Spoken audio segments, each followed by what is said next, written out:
snagged that right out of the air. Passionate crashing of the circle for one of the wings. And Rutgers gets a massive possession here as it looks to tie it up. Thought like it had the go-ahead goal for Alex Poppin, but her second illegal follow-through on the night. Gets her a second yellow card and a seat on the bench the rest of the way. And now Peyton Teeny is fouled. We're set up out by the 12-meter fan. Restart for Rutgers. About a third of the way through the 90-second shot clock.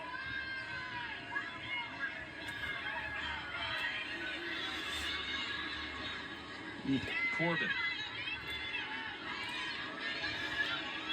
There's Dixon back in. Haven't seen a ton of her here since the intermission.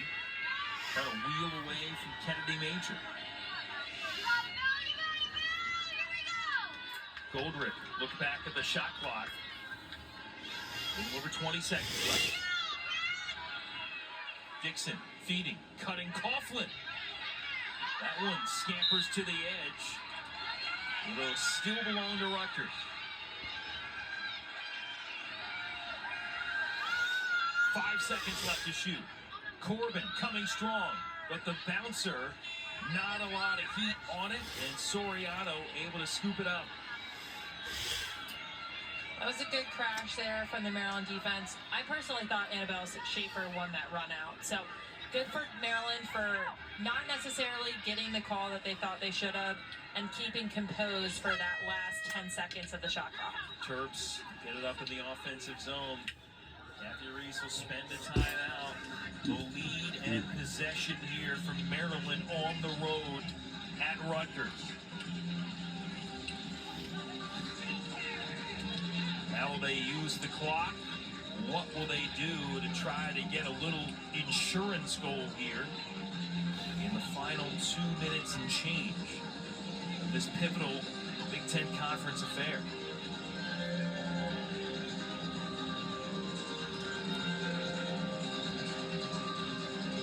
On a windy night, again, this game is kind of blown in different directions throughout.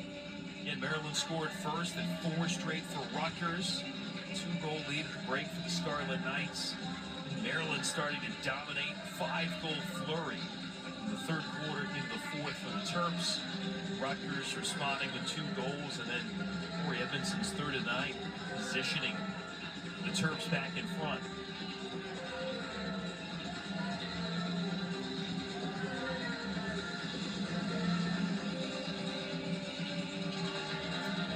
As Kathy Reese and the staff strategize here for what to do in this possession, how about we take a look at things in Madison and a little spring volleyball action.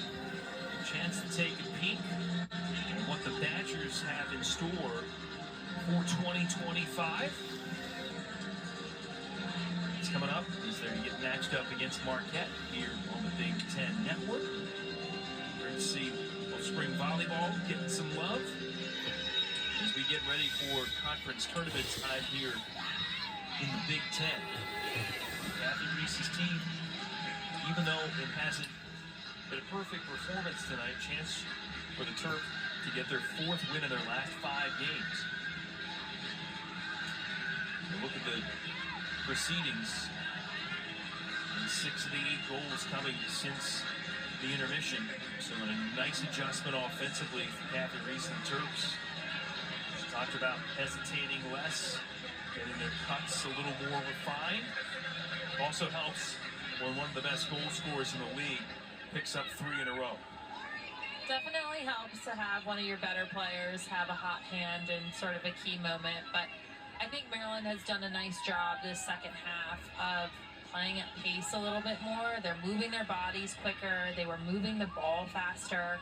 So they've made that adjustment there, which helps it makes everything a little bit easier when the ball and your players are moving at really high intensity.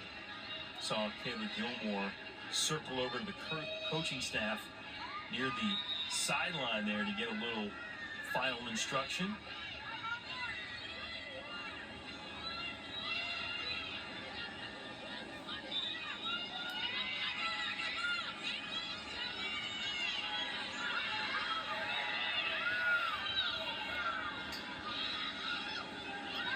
LaPointe at the point here for the Terps. Sights back for Livingston.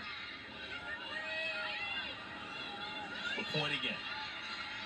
Teeny there defensively. About 10 seconds left of the timer. Turned over. Ground ball, Coughlin for Rutgers. Entering the final minute. Scarlet Knights in the clear. Bianca Chira Running a minute ago. leading her way through the terrapins and gets the job done. Rutgers is without a timeout, so they're going to have to play these last 40 seconds just straight up. And Teeny and Corbin have the fourth quarter goals. We'll see if it's one of those performers that has the game tire. Teeny going strong. Missed the net. Coughlin, the lone player to give chase. Final 20-second stretch here. Number 20 has it for the Scarlet Knights. For Dixon. Ambling behind. Trying to shake free of Kennedy Major. Out in front. Less than 5 seconds left to go. Corbin steered away. Pushed out. Can she get a shot? Oh, no! We lost by 1 point behind. Oh. And our final score is 7-8. Oh, wow. For Maryland. Not the Wow. probably from either side that either staff would say, but a gutsy win for a young team. You know, Wow. sometimes getting into the late stages of April and into tournament play, both Big Ten and NCAA, you have to be able to win sort of the ugly ones and the close ones. And Maryland proving that they had enough in the tank to get it done in Piscataway tonight. Young goaltender J.J. Soriano for Maryland. 11 stops tonight. Kathy Reese with a little smile as her team is able to push through and get a road win, which you take any which way they come. Exactly. You take them, especially in conference play, 1 goal, 10 goal, you know, beautiful lacrosse, gritty. This is exactly what conference play is about, and they did a great job tonight of getting it done when it mattered. Handshake line for these teams. 1 goal win for Maryland. We'll hear from some happy Terps coming up. Wow.